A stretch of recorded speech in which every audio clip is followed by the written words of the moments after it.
High friends, welcome to யாஷிகர். அடிக்கடிக்கு shooting ஸ்பாட்ல இருந்து அப்டேட்ஸ் எல்லாம் இப்போ வருது. நர்மதா ஒரு க்யூட்டான ஒரு வீடியோ ஷேர் பண்ணியிருந்தா. அது யாஷிகர் ஸ்டூடியோஸில் வந்து ஷேர் பண்ணியிருக்கேன்.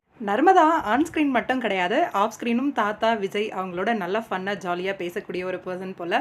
ஷூட்டிங் ஸ்பாட்டில் இந்த வீடியோ வந்து ரொம்பவே நல்லா இருந்துச்சு. லைட் இல்லாத ஹவுஸ் எது அப்படின்னு சொல்லி ஃபன்னாக ஒரு கேள்வி கேட்டு அதுக்கு ரொம்பவே விஜய் தாத்தா 2 பேரும் யோசிக்கிறாங்க. ஆனால் கடைசியில் நர்மதாவே அந்த பதிலையும் சொல்லிடுறாங்க. எனக்கு விஜய் நர்மதாவோட காம்போ சீன்ஸ் எல்லாம் ரொம்பவே பிடிச்சிருந்தது. மறுபடியும் நிறைய சீன்ஸ் அவங்க 2 பேருக்கு வச்சா நல்லா இருக்கும். விஜயோட வீட்டில் தான் ஷூட்டிங் போகுது போல இருக்கு. நர்மதா தாத்தா விஜய் காம்போல. மகாநதி இன்னைக்கு எபிசோட் நல்லா இருந்துச்சு. காவேரியோட பெர்ஃபார்மன்ஸ் அதே மாதிரி வளைச்சு நம்ம ஹீரோ வந்து செல்ஃபி எடுத்துட்டு இருக்காரு. கான்ட்ராக்ட் ஒய்ஃப்ன்றதையே சுத்தமாக மறந்துட்டாரு போல இருக்கு. ரியல் கப்பிளாவே மாறிட்டாங்க.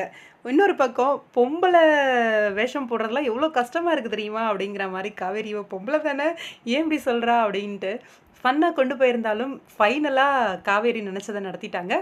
என்கேஜ்மெண்ட்டை நிறுத்தியாச்சு. விஜய்க்கு சுத்தமாக அதில் ஈடுபாடு இல்லை. ஏன்னா ராகினியோட கல்யாணம் நடந்துருச்சுன்னா நிவின் ஃப்ரீ ஆகிடுவான். நிவினுக்கும் காவேரியும் சேர்த்து வச்சிடலாம் அப்படின்னு ஒரு மைண்ட் செட்டில் இருந்துட்டு இருந்தார். இப்போ டோட்டல் சொதப்பலாயிடுச்சு. அதில் கொஞ்சம் கோவத்தில் தான் இருக்க மாதிரி இருக்குது விஜய்.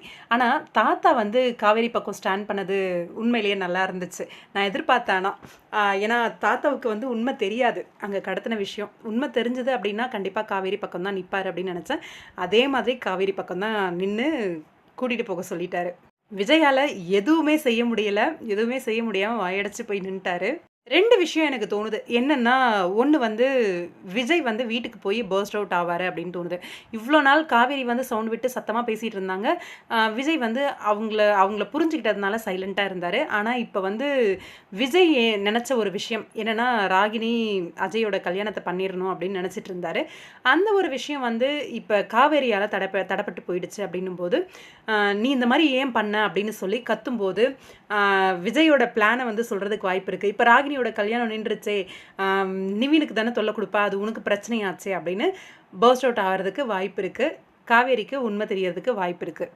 இதுக்கு தான் இந்த கல்யாணத்துக்கு ஒத்துக்கிட்டிங்களா அப்படின்னு சொல்லி அந்த ஒரு இன்சிடென்ட் நடந்துச்சு அப்படின்னா உண்மையிலேயே சூப்பராக இருக்கும். காவேரிக்கும் உண்மை தெரிஞ்சு நல்லா விஜய் போட்டு வறுத்தெடுத்துருவாங்க. நிவின் கிட்ட நம்ம விஜய் வந்து உண்மை சொல்லிட்டாரு அப்படிங்கிற விஷயமும் காவேரிக்கு தெரியும். கண்டிப்பாக நாளைக்கு ரூமில் விஜய் காவேரி கான்வர்சேஷன் வந்து வரும் அப்படின்னு தோணுது.